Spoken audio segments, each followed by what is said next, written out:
Assalamualaikum warahmatullahi wabarakatuh. Kembali lagi di channel Kisah Warganet. Di kesempatan kali ini, saya akan membacakan sebuah cerita. Cerita ini berjudul Kembang Desa. Cerita ini didapatkan dari Kaskus dengan akun yang bernama Vinahdi. Seperti apa cerita dari Kembang Desa? Mari masuk ke ceritanya. Mbak Disa namanya. Seseorang yang pertama kali aku ingat ketika awal-awal aku pindah ke desa ini. Aku mengenalnya sebagai sosok yang baik hati, cantik, supel, dan mudah bergaul dengan siapapun. Aku gampang mengenalnya karena saat itu dia mendapat predikat sebagai kembang desa. Dan ya, memang pantas ia mendapatkan sebutan seperti itu. Mbak Disa inilah yang memperkenalkanku dengan teman-teman lain di desa, serta warga yang belum mengetahui namaku. Namun hanya mengerti jika aku ini anak bungsunya Bapak Mudin. Waktu itu Mbak Disa masih jadi mahasiswi di kampus yang sama denganku saat itu. Mas kenal Mbak Disa nggak? Tanyaku pada Mbak Fadil yang sibuk mengerjakan tugasnya. Mas Fadil hanya mengangguk seolah tak tertarik akan pembicaraanku ini. Mbak Disa cantik ya mas? Aku kembali mengganggu konsentrasi Mas Fadil. Namanya juga kembang desa, primadona kampus juga. Mas Fadil mulai merespon pembicaraanku. Cantik-cantik itu kok jomblo ya mas? Aku masih menanyakan hal yang tidak penting bagi Mas Fadil. Ya nggak tahu lah dek. Wes jangan ganggu dulu, mas lagi sibuk. Mas Fadil pun akhirnya memarahiku. Dan obrolan malam ini berakhir begitu saja. 4 bulan kemudian, seusai mengaji dinia di masjid, aku bertemu dengan Mbak Disa yang sedang duduk melamun di bangku panjang depan rumahnya. Mbak Disa, aku menyapa Mbak Disa dengan penuh semangat. Namun Mbak Disa hanya melamun, tidak menghiraukan sapaanku. Karena sungkan, aku pun tidak berani menghampirinya, takut mengganggu Mbak Disa. Keesokan harinya, saat perkumpulan Kartar, aku mendekati adik Mbak Disa yang sedang menulis hasil dari rapat tadi. Mbak Dewi, Mbak Disa kemana ya? Kok nggak ikut rapat? Sakit ya? Tanyaku. Enggak kok Desarin, Mbak Disa lagi sedih gara-gara ditinggal pacarnya. Padahal kan setelah Mbak Disa wisuda, rencananya mereka mau nikah. Mbak Dewi menjawab pertanyaanku sambil mengerjakan tugasnya itu. Ditinggal kemana mbak? Luar negeri apa cari cewek lain? Aku mulai kepo. Ya ditinggal ke alam lain dek, jelas Mbak Dewi padaku. Meninggal maksudnya mbak? Aku memperjelas maksud Mbak Dewi itu. Iya dek, padahal mereka baru aja pacaran, tutur Mbak Dewi. Innalillahi wa inna ilaihi rajiun. Kasihan ya Mbak Disa. Nanti kalau ada waktu aku mau main ke rumah Mbak Dewi deh, mau nengokin Mbak Disa. Aku berniat untuk melihat keadaan Mbak Disa. Ya sekedar memberi semangat kepadanya. 2 hari kemudian aku baru bisa menengok Mbak Disa. Gadis cantik itu mulai kembali ceria, tak seperti saat aku melihatnya melamun dulu. Mbak Disa kenapa? Kok gak pernah kelihatan? Kataku sekedar basa-basi. Gak apa-apa kok Desarin, cuma lagi gak enak badan saja. Makasih ya udah jenguk Mbak di sini. Jawab Mbak Disa, lalu ia membukakan snack yang aku bawa tadi. Iya mbak, sama-sama. Cepat sembuh dong mbak, biar pas rapat Karta ada yang marahin Mas Kavi. Aku mencoba mencairkan suasana. Alhamdulillah dek, mbak sudah sembuh kok. Sampean tak ambilin mami ya? Mbak Disa menawariku untuk makan di rumahnya.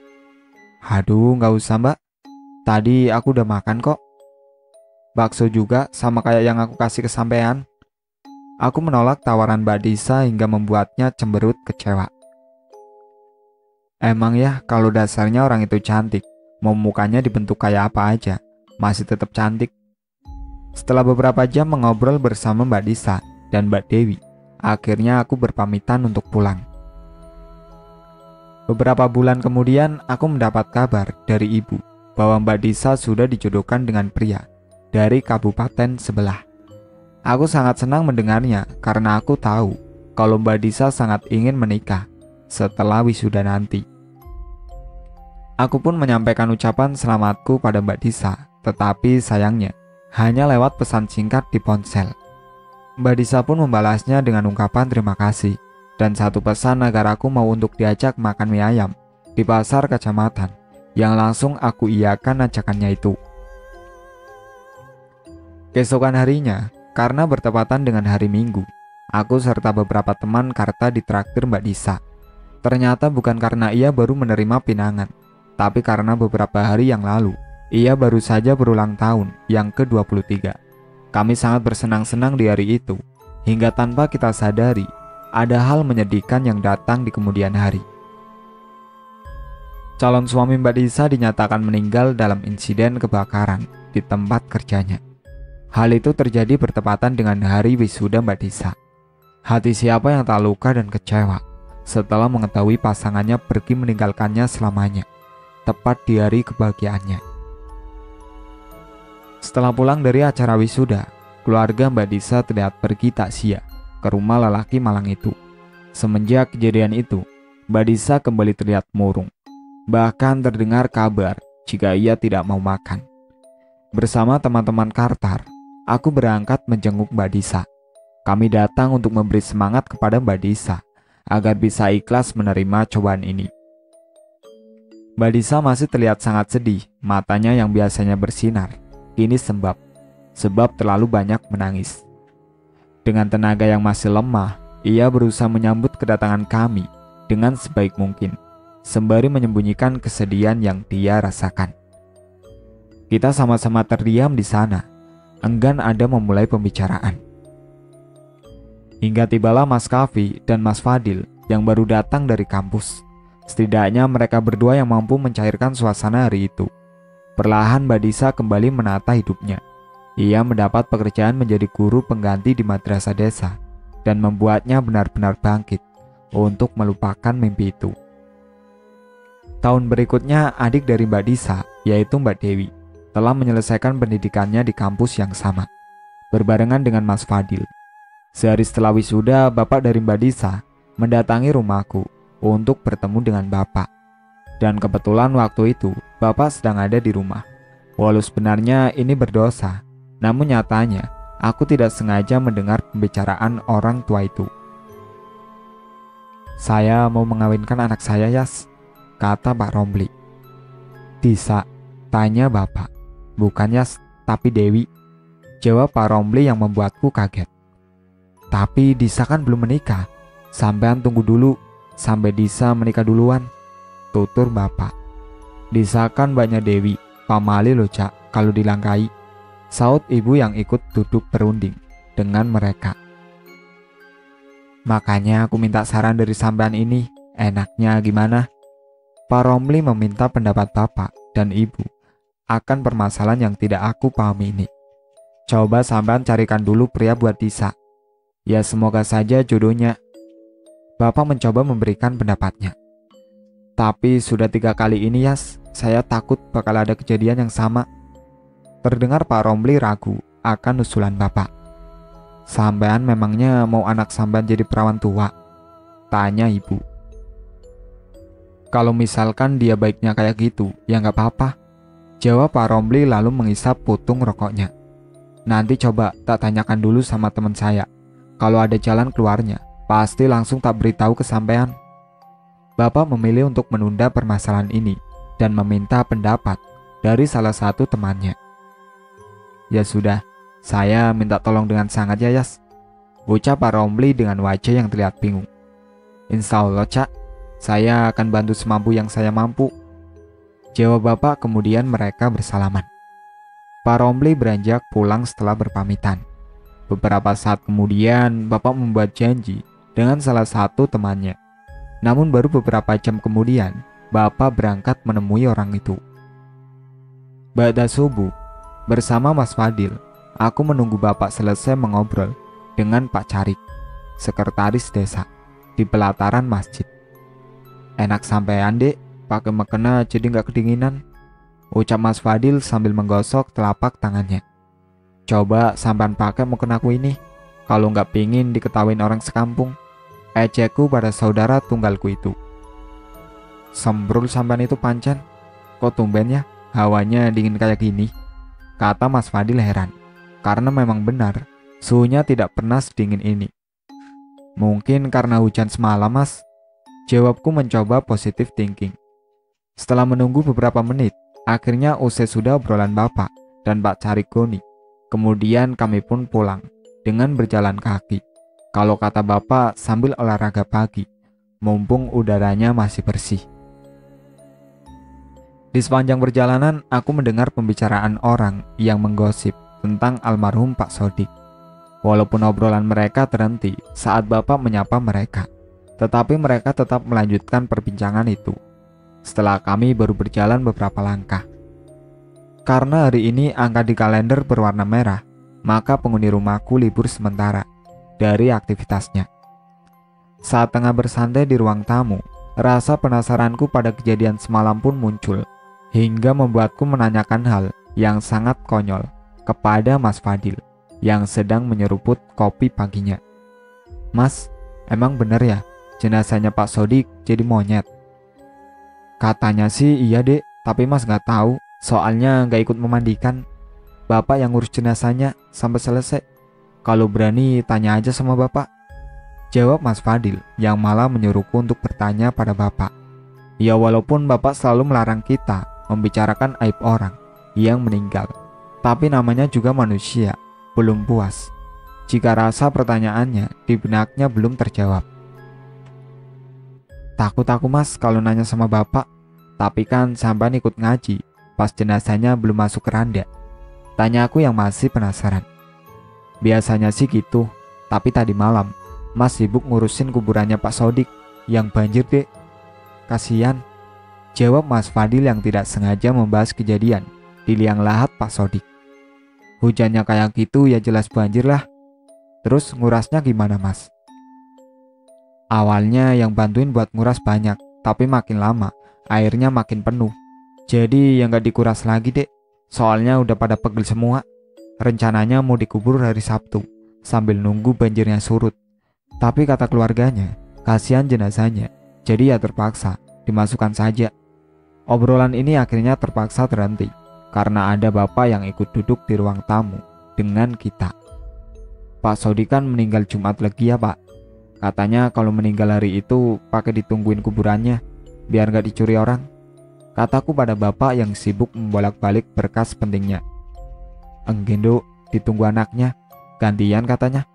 Tapi aslinya sih gak usah, zaman sekarang kok masih percaya sama yang begituan, jawab Bapak yang masih sibuk mengecek berkasnya itu. Tadi Ibu lihat anaknya yang bungsu berangkat ke kuburan, kasihan padahal baru nyampe sini, saut Ibu yang membawakan teh untuk Bapak. Jauh-jauh dari Jakarta buat jagain kuburan bapaknya, ledek Mas Fadil. Ya salah sendiri gak pernah mau pulang, kok nurutin istrinya. Padahal orang kayak naik pesawat juga paling beberapa jam udah nyampe sini, malah gak pernah nengokin orang tuanya. Alasannya sibuk lah, keluar negeri lah. Kok gak inget dulu bapaknya manjain dia kayak gimana? Sekarang ya kualat, gak bisa lihat orang tuanya utuh lagi, kata Ibu yang gregetan dengan kelakuan anak Pak Sodik. Aneh sih lihat Ibu ngomongin aib orang lain, tapi mungkin itu juga sebagai teguran untukku dan Mas Fadil agar tidak bersikap seperti anak Pak Sodik. Saat aku sedang menyapu teras rumah, seseorang dengan motor metik berhenti di depan gerbang, yang ternyata orang itu adalah Paman Udin, suami Bibi Yuli. Cak, kuburannya ambles, kata Paman Udin saat memasuki rumahku. Kok bisa? Kan ditungguin anaknya. Bapak terheran-heran karena kejadian ini sungguh aneh. Makanya itu Cak, aku yo kaget. Tak kira bohong. Pas tak cek ternyata beneran. Sekarang rame di kuburan. Sambung Paman Udin lalu mengajak Bapak ke kuburan untuk menyaksikan sendiri kejadian langka ini. Aku dan Mas Fadil segera menyusul Bapak karena dikuasai oleh rasa kepo yang bergejolak. Ternyata benar kuburan Pak Sodik ambles, rata dengan tanah, bahkan nisannya pun tinggal bagian tulisan innalillahinya saja yang terlihat. Baru saya tinggal ambil air di sawah sebelah saja sudah begini, kata anak bungsu Pak Sodik yang ternyata juga tidak mengetahui penyebab amblesnya kuburan bapaknya. Setelah Mbak Disa meninggal untuk selama-lamanya, banyak teman-temannya semasa sekolah datang untuk melayat serta memberi ucapan duka cita kepada keluarga. Di sisi lain, polisi masih tetap menyelidiki meninggalnya kembang desa yang tengah hamil itu. Di tengah keresahan yang dialami keluarga Mbak Disa, datanglah seorang sahabatnya di masa sekolah menengah atas. Gadis itu bernama Nelly. Wajahnya memang tidak asing karena dia sering berkunjung ke rumah Mbak Disa sebelum Mbak Nelly menikah dulu. Kehadiran Mbak Nelly sedikit membuka titik terang akan kejadian yang menimpa Mbak Disa. Dulu waktu SMA, ada seorang guru yang naksir Disa. Orangnya masih jejaka, mungkin sampai sekarang. Namanya Pak Johan. Ungkap Mbak Nelly yang langsung ditanggapi oleh adik Mbak Disa. Pak Johan. Di surat terakhir yang ditulis Mbak Disa, ada sebuah pesan darinya bahwa penyebab dari semua ini adalah orang yang bernama Johan. Tapi kita nggak tahu siapa Johan itu. Mbak Dewi memperlihatkan secari kertas yang ditinggalkan oleh Mbak Disa. Mbak Nelly pun membacanya, lalu ia meneteskan air mata. Ternyata Pak Johan masih sama seperti yang dulu, melakukan apa saja agar Disa mau jadi pendampingnya. Karena kebetulan ada polisi, maka polisi tersebut langsung meminta keterangan di mana Johan tinggal. Mbak Nelly hanya memberikan alamat rumah Johan semampu yang ia ingat. Ia juga mengatakan agar polisi berhati-hati dalam penyelidikan ini. Setelah berunding, akhirnya polisi itu berangkat ke rumah Johan, didampingi bapak dari Mbak Disa. Sesampainya di sana, mereka harus kecewa karena Johan sudah pindah. Tetapi salah satu tetangganya memberi alamat rumah Johan yang baru, dan tanpa pikir panjang, akhirnya mereka pergi ke rumah baru si Johan. Polisi itu mengerahkan beberapa pasukannya untuk menyergap rumah Johan. Walaupun dengan pertarungan yang sangat sengit, akhirnya Johan mampu dilumpuhkan. Dan saat masuk, betapa terkejutnya mereka, terutama bapak dari Mbak Disa, mengetahui foto-foto anaknya berjajar rapi di dalam rumah itu, termasuk, pakaian dalam milik Mbak Disa yang dicuri ketika sedang dijemur. Johan harus rela ditahan di penjara, namun sebelumnya ia harus memberikan kesaksian atas perbuatannya itu. Bapak yang ikut dalam sidang merasa terkejut atas perilaku Johan. Selama ini, Johan memelihara memedi yang ditugaskan untuk menghancurkan hidup lelaki yang dekat dengan Mbak Disa, kecuali keluarganya. Bahkan memedi itu juga dimintai untuk mencari pakaian dalam Mbak Disa, hanya untuk memuaskan nafsunya yang menyimpang itu. Setiap foto Mbak Disa yang diunggah ke media sosial selalu disimpan, bahkan banyak yang dicetak untuk dipajang di rumahnya. Johan pula yang meminta memedinya untuk membunuh setiap calon dari Mbak Disa, termasuk suami Mbak Disa. Mereka dijebak dalam kecelakaan tunggal, namun untuk suami Mbak Disa, si Johan meminta teman di dunia nyatanya untuk melenyapkan dengan cara yang paling sadis. Selama ini memang Mbak Disa hanya diam, namun setelah suaminya meninggal, ia benar-benar muak hingga terjadilah perang kata di ponsel antara Mbak Disa dan Johan. Mbak Disa memaki-maki Johan, sedangkan Johan terus memintanya untuk menikah dengannya. Bahkan ia mengancam akan meminta memedinya untuk menculik jiwa Mbak Disa agar bisa dinikahi oleh si Johan. Namun karena tidak ingin hal itu terjadi, Mbak Disa pun memutuskan untuk mengakhiri hidupnya serta menghancurkan ponselnya agar tidak ada yang pernah membaca pesan-pesan menjijikan yang dikirim oleh si Johan. Pantas saja ketika kumpul bersama, Mbak Disa jarang memainkan ponselnya, kecuali saat mengabadikan momen. Ternyata ini alasannya. Semua orang mendidih ingin menghakimi si Johan, tetapi para aparat berhasil meredamnya, hingga Johan tetap selamat dan mengikuti prosedur hukum yang ada. Kedua orang tua Mbak Disa mengucapkan sumpah serapah pada manusia tak beradab itu, serta umpatan yang tak henti terlontar dari mulut mereka. Bapak meminta mereka untuk beristighfar serta mengikhlaskan segala yang terjadi. Hakim mengetok palu dan memutuskan untuk Johan dipenjara seumur hidupnya atas perlakuannya terhadap Mbak Disa di masa hidupnya.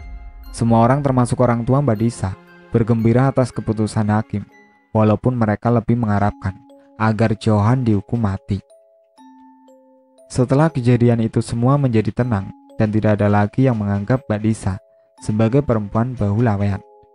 Kembang desa telah pergi, muncullah kembang desa baru yang semoga tidak bernasib seperti Mbak Disa. Itulah akhir cerita dari Kembang Desa. Sekian dari saya. Wassalamualaikum warahmatullahi wabarakatuh.